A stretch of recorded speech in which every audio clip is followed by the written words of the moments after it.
Welcome to the Geek Therapy Radio podcast. I'm your mental curator, Johnny Hamburger, and I had just turned off the channel on the mixer, took it out of record mode, potted the fader down, because I just got done recording the broadcast.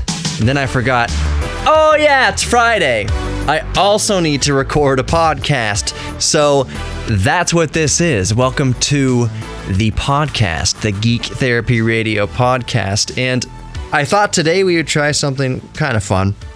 You know, whatever. I'm calling this the first official... What should I call it? I've got a bunch of tabs open on my computer, a bunch of Chrome tabs open, and my idea was I'll call it the Tabcast. I was just going to click through the tabs that I have open on Chrome, the different articles I'm reading, and just kind of talk about each one as we go along, either quickly or at length, or maybe I'll get to the first one and stop on it, or the second one and get on a rant for an hour about it. But welcome to the first official Geek Therapy Radio Tabcast. In the first tab I have open is from New Atlas. And the title of this article I've been reading is called Neural Networks Create Authentic Digital Models of Analog Amps. And I read through the article, and basically to summarize the article, synthesized guitar amplifier tones were played for a group of test subjects, 14 of them, and they were tasked with rating whether they could hear a difference between the real amplifiers and the digitally neural networked modeled amplifiers. And the takeaway from it was that the difference in perceived tone and sound quality from the original guitar amplifier and guitar setup to the synthesized modeled amplifier, the digital modeled amplifier using neural networks, was almost indistinguishable. That there was no noticeable difference in many cases until it was revealed which one was the digital model and which one was the actual authentic cab. So they tested some authentic cabs or guitar cabinets, by Mesa Boogie, the Blackstar HT5 metal, and different guitar pedals, Fender Bassman, all sorts of guitars and amps, and using neural networks to model the amplifiers and replay the audio of that modeled amplification. To the test subjects, it was nearly indistinguishable, and most of the time, completely indistinguishable. There is a product that us guitar guys, like it's a club, no, anybody who's shown up at a party with an acoustic guitar probably knows about this. Play Wonderwall. Well, maybe you're gonna be the one that saves me. Anyways, guitarists have known about a modeling or a profiling amplifier called the Kemper for quite a while. The Kemper is a guitar modeling device that gets so close as it normally makes no difference, especially live. It gets so close to modeling and reproducing original guitar cabinets and original guitars and pedals that the layperson definitely could not tell the difference. And there's a lot of actual big-name guitarists, Steve Winwood for one, that uses a Kemper. I can't imagine somebody like Steve Winwood, or these other names are calling on there, Paul Gilbert, Pat Metheny. I can't imagine that they're using this thing in the recording studio. Guys like that usually have the actual authentic hardware, but I would imagine they kind of experiment with the Kemper, maybe use the Kemper live, because it's a lot easier to cart around the Kemper than the 20 guitar cabinets you're trying to emulate. But the research that Finland has done, Finland's Aalto, Aalto University, it's AALTO. That's where this test was conducted with a neural network modeling of guitar amplifiers. They found that it's better than even the Kemper is. Now that said, it's going to be a while since you're using neural networks. That's not something that you can just use as a plugin on a laptop. You can't just emulate to this degree authentic guitar cabinets on your average quad core, even octa-core, 6-core, whatever you have laptop. It's when you're using neural networks, it's a lot more intensive, and a lot more time goes into rendering, I guess you could call it, compiling the synthesized version of the real the real guitar cabinet. So it's not something that's going to be a plugin anytime soon. That said, yeah, in the near future, it could be a real possibility. And here's the thing, and here's where I was really wanting to go with all of this. There is so much audiophilia has nothing on guitar-ophilia and tone-ophilia. You are not going to convince a guitarist that a synthesized Vox 15 sounds like a real Vox 15 or real Vox 20. And the interesting is, they could take, if you took the synthesized, let's just use the Vox AC30 for example. If you took a Vox AC30, which is an iconic guitar cabinet, it's one of my, it's on my bucket list. Dave Grohl uses a Vox AC15, AC30 a lot. If you've listened to Foo Fighters, you've heard this guitar cabinet. You could take a player, a guitar player with a stick up his butt and play them both back and forth, and he wouldn't be able to tell. Usually, most of them would not be able to tell. But as soon as you told them that the one that they liked a lot was synthesized, it automatically, for a lot of guitar players with sticks up their butts, with tonophiles, they're automatically going to discount it. They're saying it's crap. It's not real. Even if it sounds better, it's not the real thing. It's crap. My takeaway, my feeling on the matter is that why not both? Why can't both exist? It's kind of like car guys who automatically discount, and car girls too, who automatically discount electric cars because nothing can replace the burble of a V8 or the smooth swell of power of a V12. Or the sound of it all, the visceral experience. And that's true. But battery-powered cars make their own really cool sounds, and they have their own really cool attributes, especially when it comes to power delivery. They are both awesome. They're both cool. Why not both? Why not be able to appreciate both? Why does it have to be one or the other? Why does it have to be real guitar cabinets or nothing? Because here's the thing. Most of us cannot afford to have an entire arsenal of dozens and dozens of the most highly sought after vintage guitar cabinets and pedals and guitars. We can't. So that's why a device like the Kemper that models guitar cabinets and models guitars and even models the microphones on the guitar cabinets is so useful. That's why plugins are so useful. If they sound 99.9% as good as the real thing, but cost 0.1% of the real thing, there's value there. So much of this stuff, I promise you, let's say you're into heavy metal and you listen to, and video games, and so you go on YouTube and you listen to a ton of artists that play covers of video game music, covers of Zelda, covers of Mario, covers of Mega Man. All of that is synthesized. Not all of it. Most of it is synthesized. The drums are synthesized. The drum tracks are synthesized.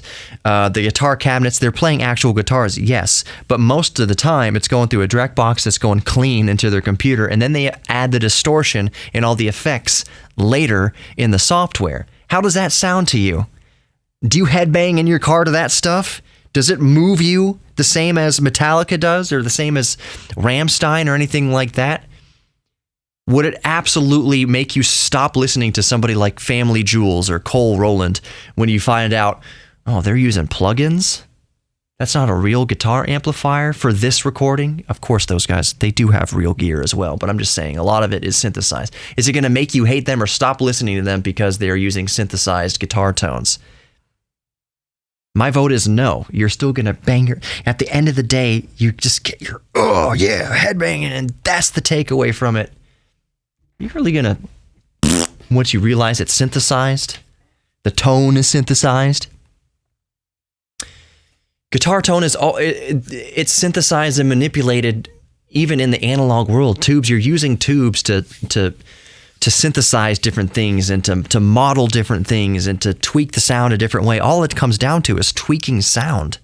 That's all it is. Whether it's done in a plugin or using a Kemper or using the real thing, if it's getting you the sound you want as an artist and it moves the listener, they emotionally attach or get into the groove of your song, it's not going to be a deal breaker at the end of the day for 99.9% of people without sticks up their butt that there was some synthesis going on along the way. Coca-Cola stopped using real sugar a long time ago. People still like Coca-Cola. They even tweaked the formula of Coca-Cola. I think back in the 80s, Coke 2 or New Coke, people hated it. They went back to the old corn syrup. It's something synthesized isn't always terrible. Are you telling me you'd get on the Starship Enterprise and you wouldn't ask for an Earl Grey hot and then poo-poo it because it was synthetic, it was made in the synthesizer or whatever? No. It'd still be neat. It would still serve its purpose. You'd still enjoy it. At the end of the day, if you enjoy it, whether it's real or not, whether it's organic or not, whether it was played on the exact wires and circuitry of the real thing, it's not a huge deal breaker. That said, of course, we are still going to want the real thing. If I had my personal choice between having a real Vox AC30 or just synthesizing it using a plugin, I would choose the real Vox AC30. But just like I said a few minutes ago, you can either buy one Vox AC30 or a plugin or pack of plugins that can emulate hundreds of guitar cabinets. If you can only spend your money on one thing, one AC30 or 1,000 vintage synthesized guitar cabinets and microphones, you're going to probably do that. Depending on who you are, though, that's completely debatable. If you have any kind of input on that, if you do play guitar and you just friggin' hate the entire idea of synthesized guitar cabinets, whether it sounds accurate or not, let me know. GeekTherapy@iheartmedia.com. GeekTherapy@iheartmedia.com. Also Facebook, Instagram, YouTube, Twitter. It's all Geek Therapy Radio. Type that in there and it'll come up. Easiest way is go to GeekTherapyRadio.com. There's contact information there as well. All right, next tab. Well, how long did I spend on this? 12 minutes? Well, it's just because we're talking about guitars and stuff, and that's close to my heart. Next tab. All right, the next tab that I have open here is from Ars Technica. And it's just it's stats in a battle between two foldable phones, the two new horizontally or vertically folding phones. Not like the Samsung Galaxy Fold, which folded right down the middle, top to bottom, but the Samsung Galaxy Z Flip and Moto Razr, they fold from left to right across the middle, like a clamshell, like the old Motorola Razr. Gosh, I have been putting off talking about smartphones anymore, talking about folding phones for that matter, because I only have real two takeaways. Yes, I will go over some specs because I know that despite my own personal bore with smartphones, my just opinion is that smartphones have plateaued and now they're just jamming a bunch of extra cameras on there and folding them in half and stuff like that, which isn't cool in itself. But there's a couple of there's some cool technology going on with folding phones, and I'll talk about that in a second. But the actual stats and spec, it's plateaued, man. I mean, if you have a Samsung Galaxy Note 5, you're still probably doing just fine. You're probably opening up Facebook and Instagram and doing your phone stuff just as quick as you would on a new Snapdragon 855 Plus powered phone. I've got my Samsung Galaxy Note 9 and I can't, there's nothing on the horizon. There's nothing on the radar. There's nothing coming down the pipe that I'm even remotely interested or feel I need to upgrade to. And that's just the fact.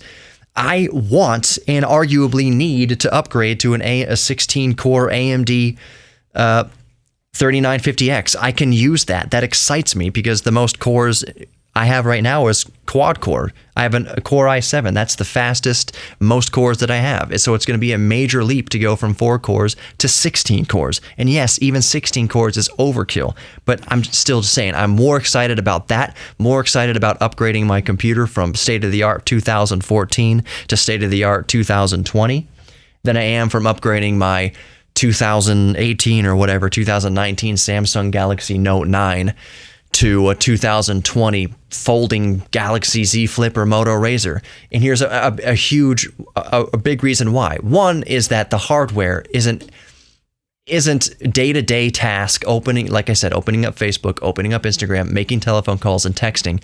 Nothing about modern phones, the newest phones, a year newer than the phone I have in my pocket right now, is a noticeable difference in day-to-day tasks. It's just not. And it's definitely not enough to justify spending for the Samsung Galaxy Z Flip $1,380 and for the Moto Razr $1,499. About $1,500 for these folding smartphones. And don't forget, the Samsung Galaxy Fold in all its disgrace costs near $2,000. $2,000. No thank you. $1,380. No thank you. $1,499. No thank you. No thank you. No thank you. No thank you. But here's a funny thing. I will point out the puzzling things, point out the interesting things as I see them right here. First and foremost, the Moto Razr costs $150 or so more than the Samsung Galaxy Z Flip. It costs more and is less powerful, is a less recent version of Android. It's running Android 9 Pie, whereas the Samsung is running Android 10. The Moto Razr, which is more expensive, like I said, is also running a Snapdragon 710, while the cheaper $1,380 Samsung Galaxy Z Flip is running the Snapdragon 855 Plus. The cheaper Samsung Galaxy also has 8 gigabytes of RAM, where the more expensive $1,500 Razr has 6 gigabytes of RAM. Storage is also double on the cheaper Samsung phone at 256 gigabytes, while the Moto Razr is at 128 gigabytes. The battery is also bigger on the cheaper phone at 3,300 milliamp hours versus 2,110 milliamp hours on the Moto Razr. The overall screen is bigger and higher resolution on the cheaper Samsung phone. The main display on the Samsung, the cheaper Samsung, sounds stupid to say cheaper when it's $1,400, $1,400, 6.7 inch, 2,636 by 1080 OLED display, where the Moto Razr, more expensive, is a plebeian 2142 by 876.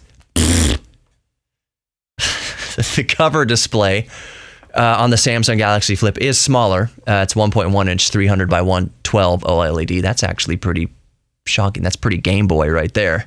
The Moto Razr, which is more expensive, has a 2.7 inch cover display at 800 by 600. The outer display, the cover display, I don't think that's a huge thing. The reason why you get a flip phone is so you can flip it open and feel like a bamf. Flipping your phone open like we did with the Moto Razr. I still have my original Moto Razr. Doesn't work. It's not on network. I think it's on Singular. I don't think Singular is still around. Is it? Correct me if I'm wrong. GeekTherapy at iHeartMedia.com. So if you are just dead set that you need to get one of these new flip phones, Samsung Galaxy Z Flip.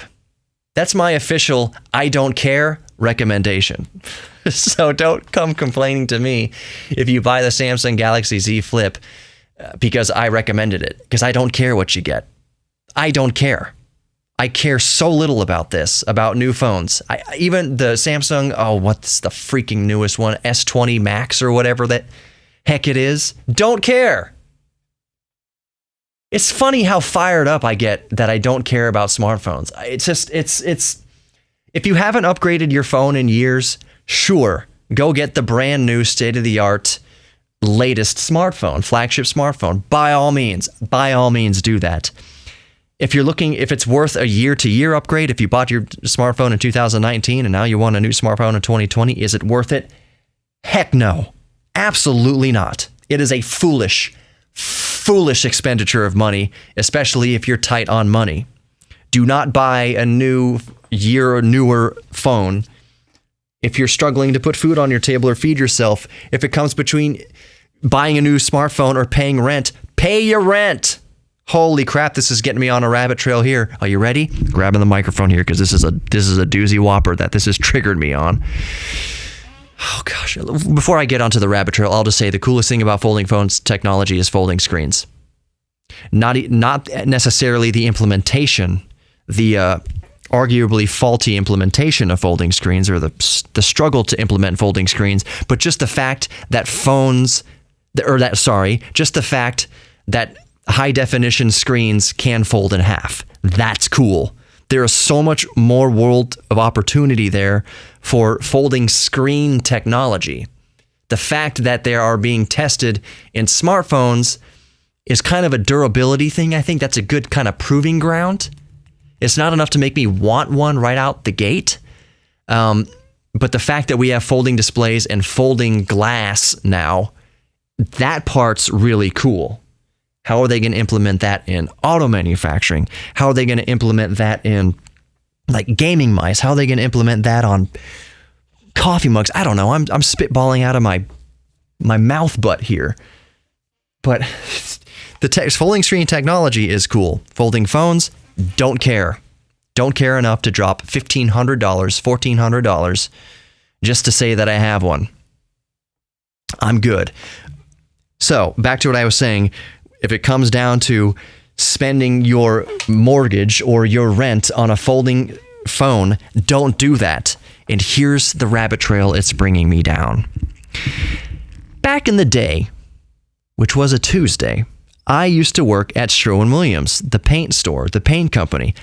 I love Sherwin-Williams. I like the company. I like the way the company's laid out. I like the progress and how they spearhead new formulations of paint, more eco-friendly formulations of paint. They are doing major work and have been doing major work with low VOC paints, biodegradable paint, like all sorts of stuff to make the paint industry cleaner, to make paint more environmentally friendly. That's great. I love Sherwin-Williams. It was a great company to work for. This is not sponsored by Sherwin-Williams. That being said, I would love to have Sherwin-Williams as a sponsor. I would adore having I would have no problem endorsing Sherwin-Williams. It's a great company.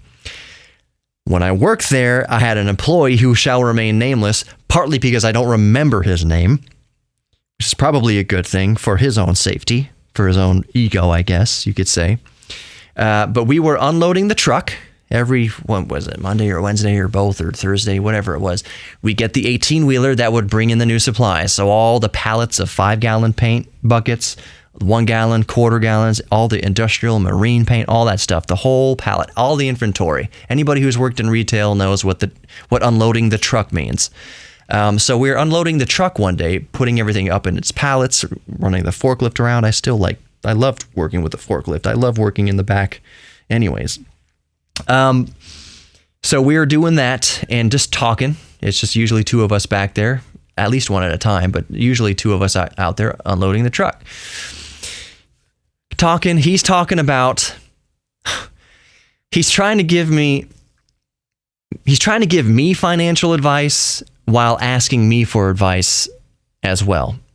And I'll just say that one of the things he told me, it sticks with me to this day. And this must have been 10 years ago. It was actually literally 10 years ago at this point. He asked me one day if I could, oh my gosh, if I could spot him a few $100s to make rent. And I was like, why? Why do you need that? And he goes, oh, because I bought a PlayStation 3. And there was a disconnect. I was like, you should return the PlayStation 3. You're an adult man. Return you should not have bought the PlayStation 3 in the first place. You knew rent was due in a week. Why did you spend rent money on a video game system? You grown ass 30-year-old man. Sorry I didn't want to cuss in this one, but I just did. That's I said, dude, you did a foolish thing. I couldn't even bite my tongue at that point. I said, were a fool in this scenario. You need to return the PlayStation 3. I'm telling you right now, return it. I'm not giving you any money. What shocks me about what you're telling me is that you don't see the disconnect. You don't see the failure here. You don't see how this is a bad thing that you've done. And I'm trying in a friendly way because I liked the guy. I mean, I liked working with him, but I was trying to tell them in a friendly way, you're making bad choices. These are bad choices. Don't spend your money on a toy when you know that you have a real bill coming up. That's something that you should learn early, just by experience. But this is also the same guy who told me at the time that I should get my girlfriend pregnant because the government gives you money for it. And those things that he told me just would stun me to this day. It's like when you hit your funny bone in your elbow, that's what it did to my brain. And every time I think about it, it triggers my little funny bone in my brain. You know when your leg falls asleep and you get that static in those pokies in your leg? That's what these comments do to my brain. Dude, you need to get your girlfriend pregnant because the government gives you money for it. It's like, that's funny. No, dude, I'm serious. He had 7 or 8 kids and he needs money. He gets a girl pregnant. Like, dude, how do you not see that every one of your decisions goes towards ruining your life? Every single one. Nothing is happening bad to you. You are doing the bad things to yourself. And it puzzles me, and it absolutely boggles my brain that you can't see. And it makes me sad. It makes me sad that you never learned this growing up. That if you need $1,000 or whatever, your first idea is to get a chick pregnant because the government gives you money. That if you want a PlayStation 3 when rent is coming up, your priority is buy the PlayStation 3 and deal with rent later. I hope and I pray that dude learned and that he changed his ways and that he wised up. And I like the guy. I really did like the guy. And it was like I was the first one to ever tell him these little life lessons or knowledge bombs. He was so puzzled by what I was saying. You get money from the government, but then you have to raise the kid. Do you know how much it costs? I tried to tell him, I was like, dude, you know, if you're doing everything right, that it costs like $250,000 to raise a kid.